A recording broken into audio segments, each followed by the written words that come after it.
Bonjour tout le monde, j'espère que vous allez bien. Alors, moi je vais bien. Aujourd'hui, j'ai le goût de vous parler de l'intimidation. D'abord, c'est quoi l'intimidation puis comment on fait pour s'en sortir puis porter plainte? Bon, je suis à peu près certaine que à peu près tout le monde ici se sont fait écœurer, se sont fait lancer des insultes par la tête, que ce soit t'es gros, t'es petite, tu portes des lunettes, espèce de naine, t'es une dent croche, peu importe. Sur la taille, la couleur des cheveux, les lunettes, la différence corporelle, peu importe sur quoi. Mais c'est sûrement arrivé.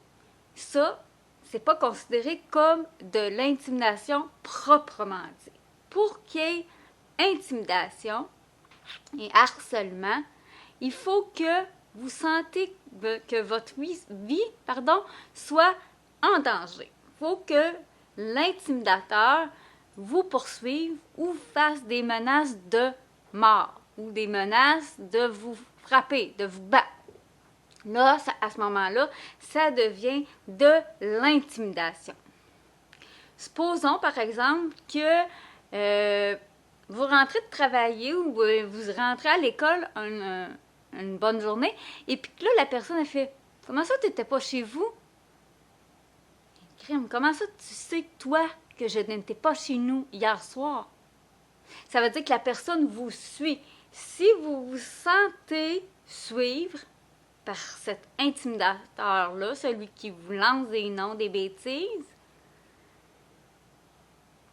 il y a un aspect de sécurité là-dedans.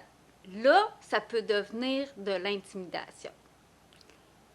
Si il vous fait des menaces de mort, des menaces de frapper, comme je viens de dire, ça aussi, ça devient de l'intimidation, en plus des insultes.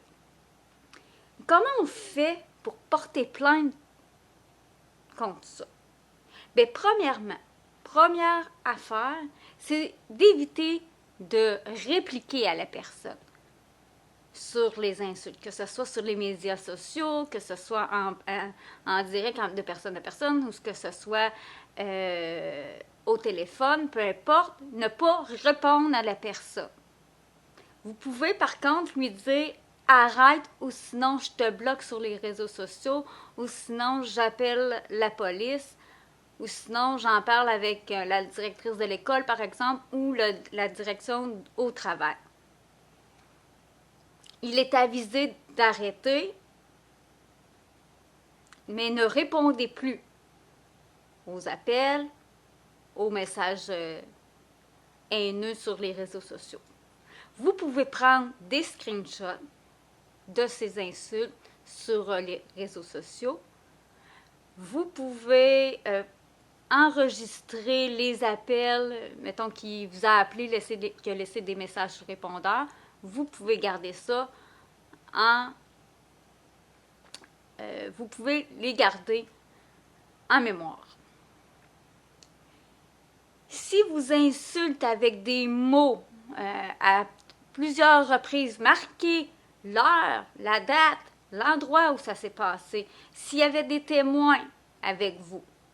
Comme ça, quand que vous allez appeler la police pour lui dire, ben voici telle personne ou tel groupe de personnes m'intimident parce que telle heure, telle date, telle journée, ils m'ont dit ci, ils m'ont dit ça, ils m'ont fait ci ou ils m'ont fait ça. Avec des preuves écrites que ça revient à répétition. Et que surtout, que vous n'avez pas répondu. Parce que si vous répondez aux insultes reçues, là, ça devient un conflit. Puis là, si on fait des plaintes, vous pouvez, parce que c'est pas acceptable plus, mais là, ça va devenir qui contre qui. Parce que la police ne sera pas la police juste de vous. La police, il faut qu'elle protège les deux parties. À ce moment-là, ben, il va prendre aussi la plainte, la disposition, moi je pense, de l'autre personne, puis là, ça va devenir un conflit. Tandis que si c'est de l'harcèlement, d'intimidation, que ça va venir juste de la part de la personne, de l'intimidateur, puis vous autres, vous allez être la victime. Et à ce moment-là, là, ça vaut la peine d'aller en cours pour dire, ben lui, il m'intimide, il m'harcèle, ou elle m'intimide, ou elle m'harcèle. Si je veux que ça cesse, là, il va pouvoir avoir des sentences suite à ça. Mais il faut que comme je l'ai dit plus tôt, il faut que vous sentiez que votre sécurité est en danger pour que ça devienne de l'harcèlement et de l'intimidation. Si vous pensez que c'est le cas, n'hésitez pas à appeler le poste de police de la Sûreté du Québec et de porter plainte. Ça, c'est important. Sur ce, ben, j'espère que vous avez aimé ma vidéo. Surtout, n'hésitez pas de liker, commenter, partager et surtout, abonnez-vous. Ciao!